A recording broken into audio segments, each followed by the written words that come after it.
presentation asked Deped how many self-learning modules, or SLM, did they actually print for the 22 million learners from K to 12?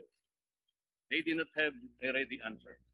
Mr. Speaker, when asked how many modules were produced in the regions, the provinces, and the districts, Deped couldn't find a credible answer. When asked as to how many modules were printed per competency, after reducing more than 14,000 sets competencies to only 5,689 most essential learning competencies, the more they could not volunteer a definite answer.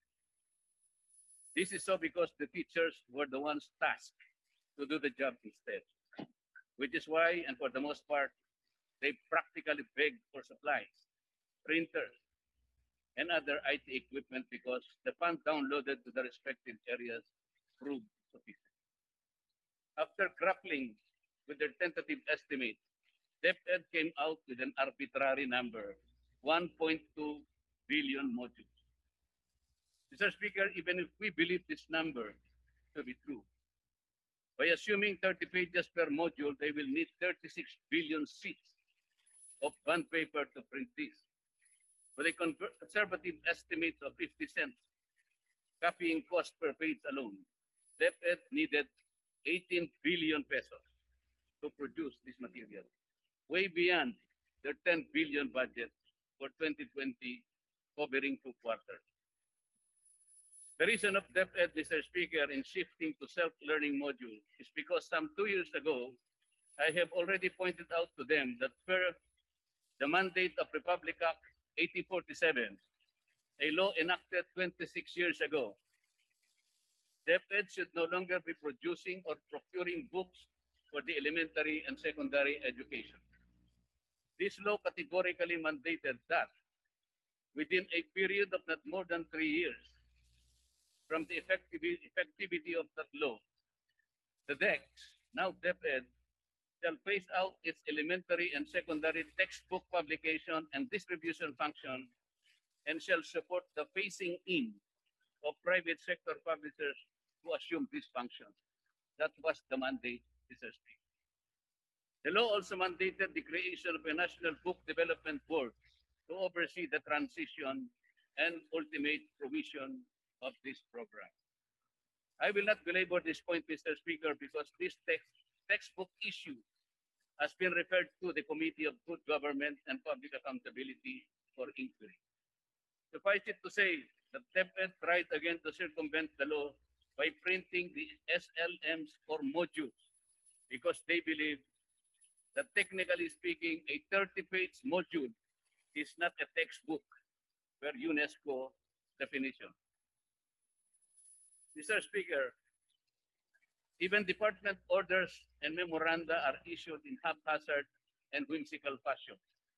The cases in point are two of the more recent Deped orders, number 12 series of 2021 and number 30 series of 2020, which pertain to amendments of school calendar and calendar of activity.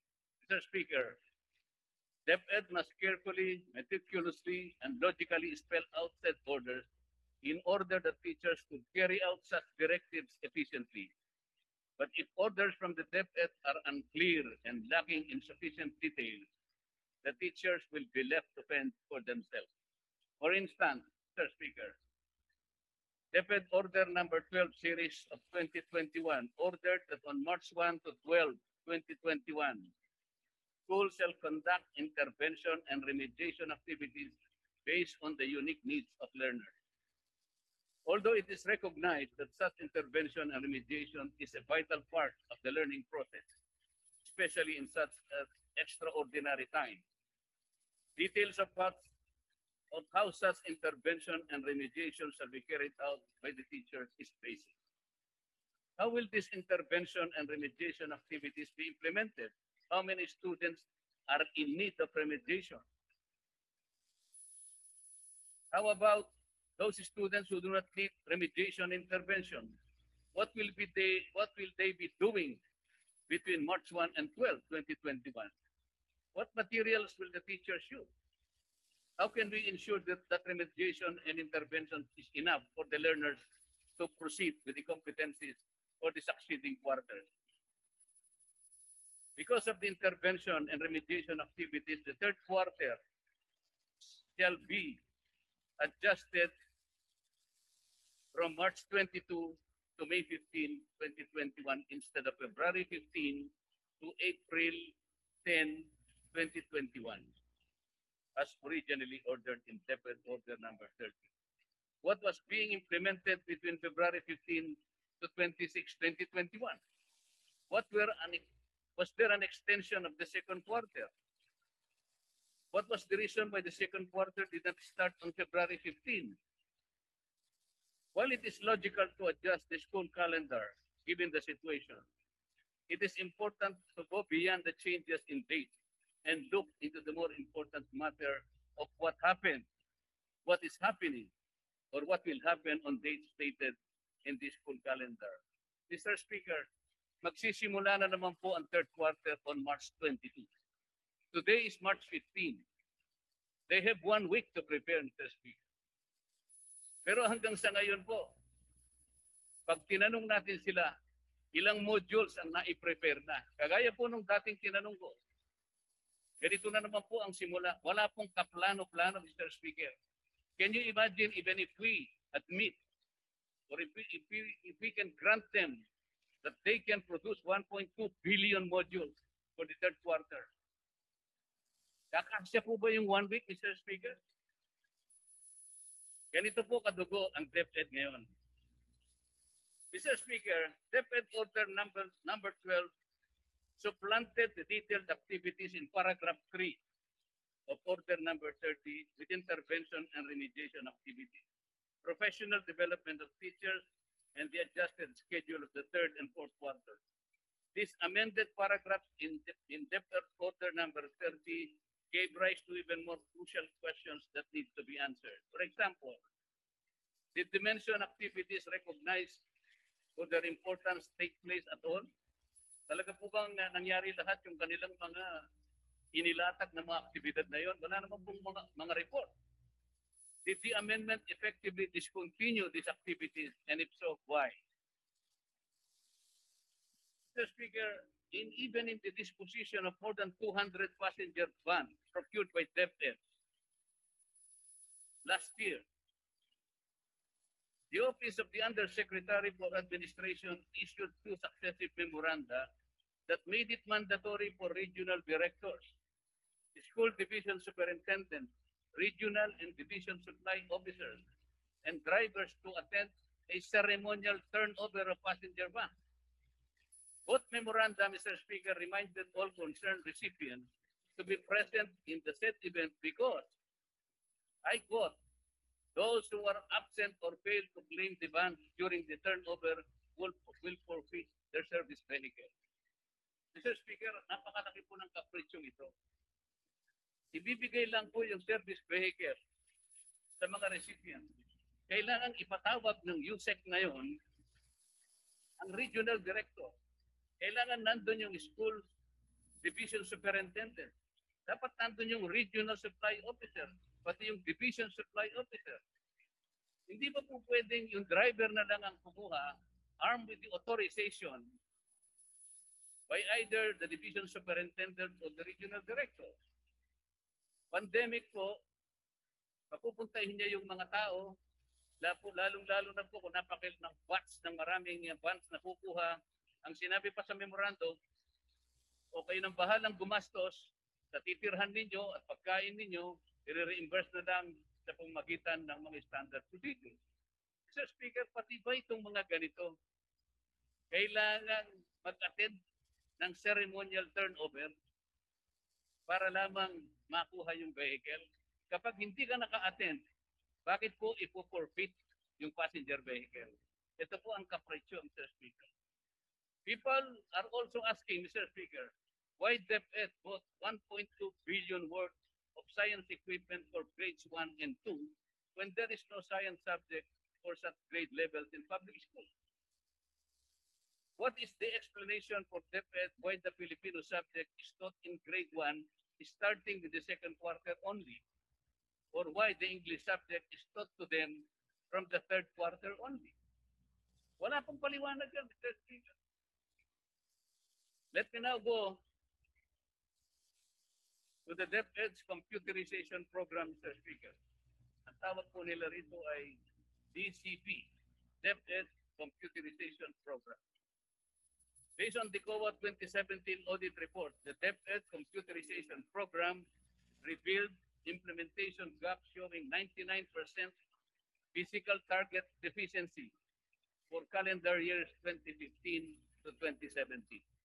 This means that during this period, at least 77,704 schools were still waiting for their ICT packages, including the 17,000 identified schools with undelivered packages out of the more than 2 billion pesos worth from the calendar year 2015 budget transferred to the DBM procurement service in the calendar year 2016. The audit, Mr. Speaker, also showed that these gaps and deficiencies in the deliveries and utilization of ICT packages, including defective, incomplete, uninstalled, delivered packages, poor after-sale service by suppliers, and weak financial reporting not only deferred the timely provision of necessary learning interventions to intended users of DCP packages, but also weakened control in proper safeguarding of public funds and property.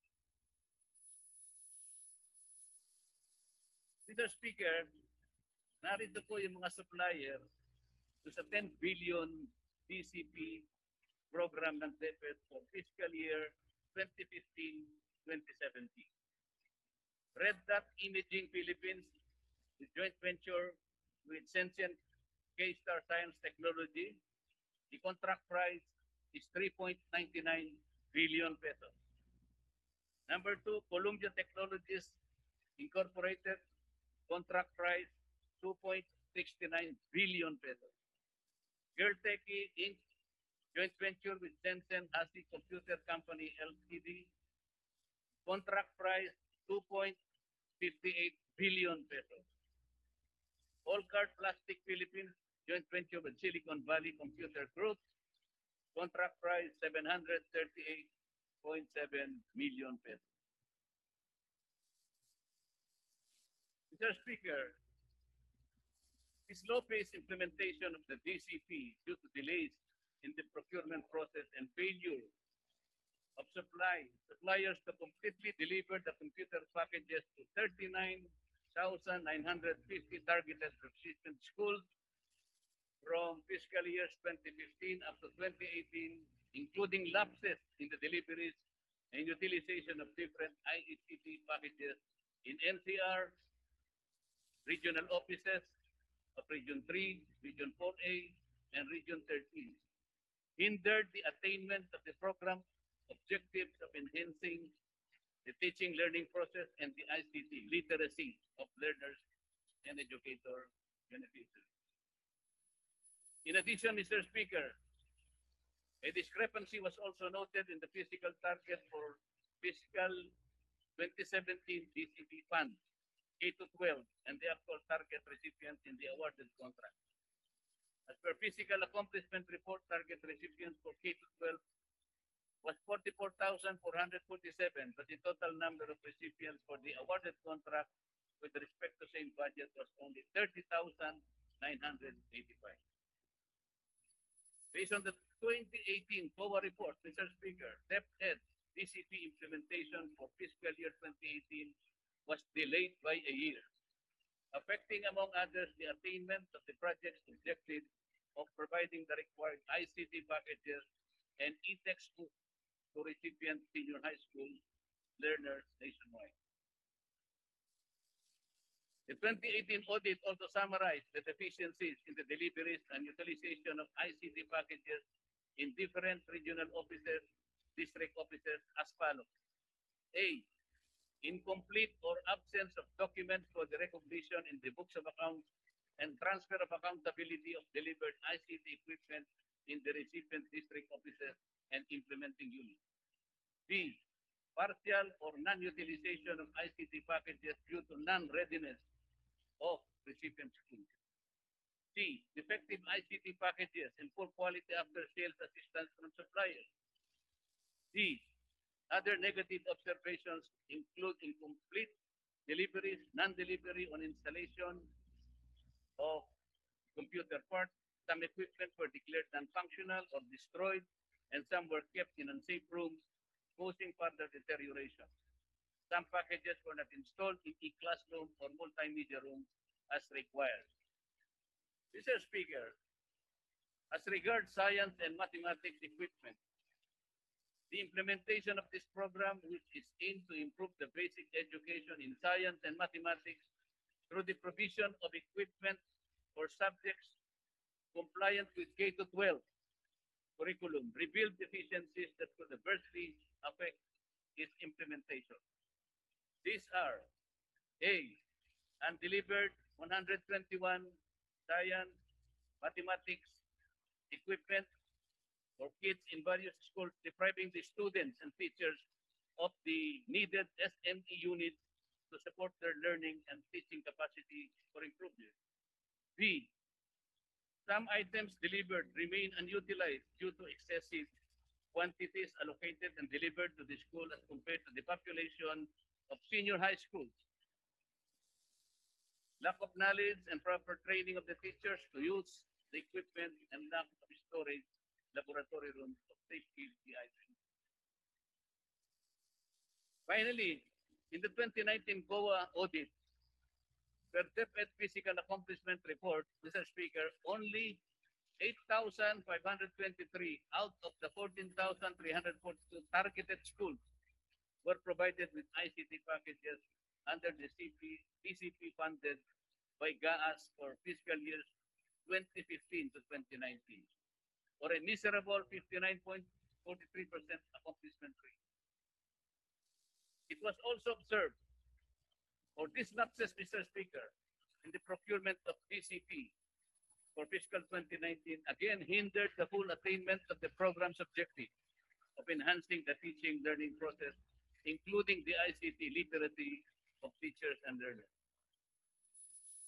Aside from software-related issues, Mr. Speaker, the delay on the part of the Deped to provide the supplies for the suppliers with documents such as list of recipient schools and addresses, IAR template, training checklist, and property transfer report template had impeded the timely implementation of the project. It was thus evident, Mr. Speaker, that Deped failed to efficiently plan and execute the implementation of the Deped computerization program for fiscal year 2018 and contributed to the significant delays in delivering the ICT packages to the recipient. Again, on science and mathematics equipment, Mr. Speaker, the provisions of the science and mathematics equipment intended for public schools were not fully achieved when the program registered a low budget and disbursement utilization rate. Such constraints, Mr. Speaker, affected again the realization of the timely distribution of much-needed items designed to advance the learning capacity in science and mathematics subjects nationwide. But if the track record of these ICT suppliers, Mr. Speaker, were far from being ideal, why was Gertech Inc. awarded 2 TCP contracts again on December 16, 2019, worth 1.19 billion? And why was Columbia Technologies Inc. again awarded 3 TCP contracts on the same date worth 1.79 billion? Or why was Silicon Valley Computer Group Philippines got another contract on the same date worth 501.3 million? Mr. Speaker, may paborito ba ang Deped kung pag-uusapan ay yung mga suppliers ng computers and ICT equipment? Hindi ba maliwanag dito sa report ng COA from 2017, 2018, and 2019, hindi naman sila nakapag-deliver, sablayang delivery, sablayang equipment quality, sablayang installation. Bakit po pinayagan pa?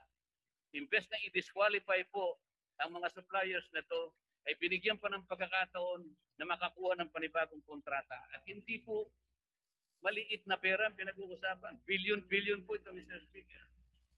But now it can be told, Mr. Speaker, sa lahat ng mga binabanggit natin ito, bakit yung 2018 survey ng Program for International Student Assessment o PISA, the Philippines ranked last in reading among the 79 countries and ranked 78 both in science and mathematics. Some 600,000 students completed the assessment, representing 32 million 15-year-olds in schools of 79 participating countries and economies. In the Philippines, 7,237 students in 187 schools completed the assessment. Bakit po kulelat tayo? In the Southeast Asia Primary Learning Metrics or SEA-PLM, the survey conducted in 2019, the percentage of grade 5 students performing at or above minimum proficiency by end of primary school showed that the Philippines ranked 5th among the 6 ASEAN countries, getting only 10% in reading, while Vietnam topped it at 82%, seconded by Malaysia at 58%.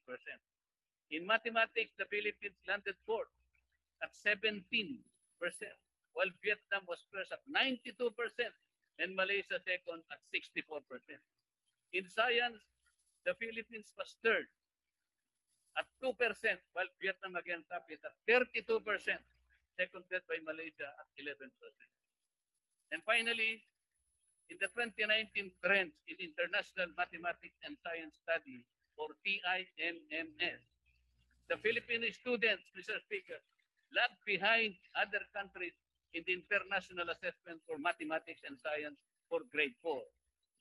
The Philippines scored significantly lower in both subjects than any other participating country, scoring the lowest among all 58 countries. Singapore topped both assessment in grade 4 Mathematics and Science, including highest scoring grade 8 for both subjects. Ito po ang masakit, Mr. Speaker. In a statement on December 10, 2020, ito po ang sinabi ng Deped.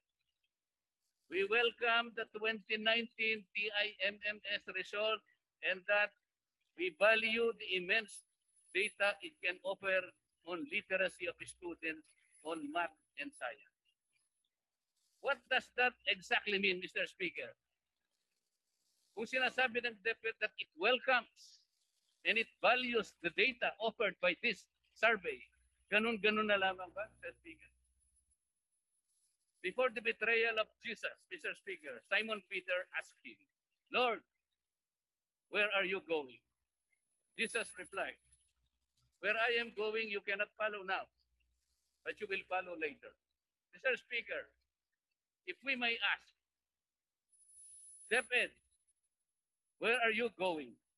I hope they could answer this question with certainty, because as of today, Deped is headed to a path of quandary and wilderness, and we could not easily follow. Marami pong salamat. Marami pong salamat sa ating mga katamahan. Magandang hapon po.